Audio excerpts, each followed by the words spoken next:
সদৌ অসম ছাত্ৰ সন্থাৰ সাধাৰণ সম্পাদক শংকৰজ্যোতি বৰুৱাৰ লগতে আছুৰ এটা সজাতি দলে নামৰূপ সাৰ কাৰখানাত উপস্থিত হৈ উদ্যোগটো পৰ্যবেক্ষণ কৰে।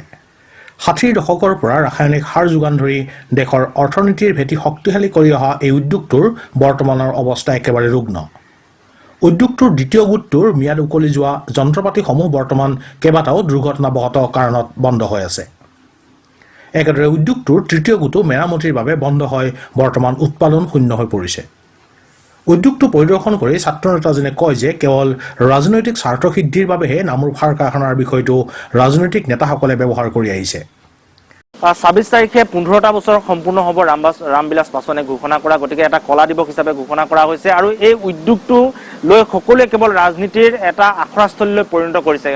এই উদ্যোগটোৰ ওপৰত ভেজা দি সকলোৱে ৰাজনৈতিক বৈতৰণি পাৰ হ'বৰ কাৰণে চেষ্টা কৰে আৰু যেতিয়া ৰাজনৈতিক বৈতৰণি পাৰ হৈ যায় তাৰপিছত এই উদ্যোগটোলৈ সদায় পিঠি দিয়ে। গতিকে তেখেতসকলে ভৱিষ্যতৰ কথা কেতিয়াও চিন্তা কৰা নাই। ভৱিষ্যতে যে ৰাজনীতি কৰি থাকিবৰ কাৰণে এই অসমখনত ভৱিষ্যতৰ প্ৰজন্ম জীয়াই থাকিবৰ কাৰণে বহনক্ষম উন্নয়ন হ'বৰ কাৰণে এই উদ্যোগটো কিমান জৰুৰী সেই কথাখিনি ৰাজনীতিবিদসকলে কেতিয়াও হৃদয়গম কৰা নাই আৰু যিদিনাখনলৈকে হৃদয়গম নকৰিব সেইদিনাখনলৈকে এই উদ্যোগটোক ভেজা দি কেৱল ৰাজনৈতিক বৈতৰণি পাৰ হ'বৰ কাৰণে চেষ্টা কৰিব আৰু ই আমাৰ সমগ্ৰ অসমীয়া জাতিটো অসমৰ কাৰণে সমগ্ৰ উত্তৰ পূৰ্বাঞ্চলৰ কাৰণে কিন্তু এটা মাৰাত্মক ঘটনা।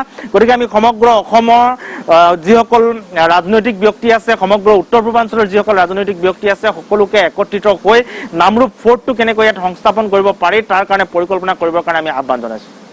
আজিৰ পৰা ১৫ বছৰৰ পূৰ্বে ২৬ জুন তাৰিখে সেই সময়ৰ তদানীন্তন কেন্দ্ৰীয় সাৰ মন্ত্ৰী ৰামবিলাস পাছোৱান নামৰূপত উপস্থিত হয় সাৰ কাৰখানাটোৰ চতুৰ্থ গোট নিৰ্মাণ কৰাৰ কথা ঘোষণা কৰিছিল যদিও আজি পৰ্যন্ত সেয়া কামে কাজে হৈ নুঠিল।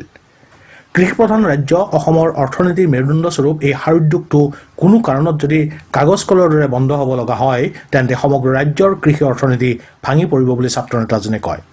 সমগ্ৰ অসমৰ লগতে উত্তৰ পূৰ্বাঞ্চলৰ কৃষি অৰ্থনীতিৰ মূল ভেটি হৈছে এই নামৰূপ সাৰ কাৰখানা।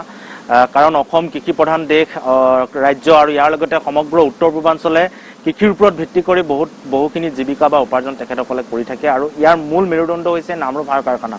বৰ্তমান সময়ত নামৰূপ সাৰ কাৰখানাৰ দ্বিতীয় গোটটো বন্ধ হৈ গৈছে আৰু এতিয়া তৃতীয় গোটটো উৎপাদন তেখেতসকলৰ কোনো ধৰণৰ নাই আৰু এটা মাহৰ ভিতৰত উৎপাদন কৰিব পাৰিব বুলি তেখেতসকলে আশা প্ৰকাশ কৰিছে। গতিকে এই উদ্যোগটো যদি মৃতপ্ৰায় হৈ যায় তেনেহ'লে অসমৰ কৃষিৰ যি বিকাশ সেই বিকাশৰ শ্লোগান হৈ থাকিব, সেই বিকাশ কেতিয়াও বিকাশ হৈ নাযাব।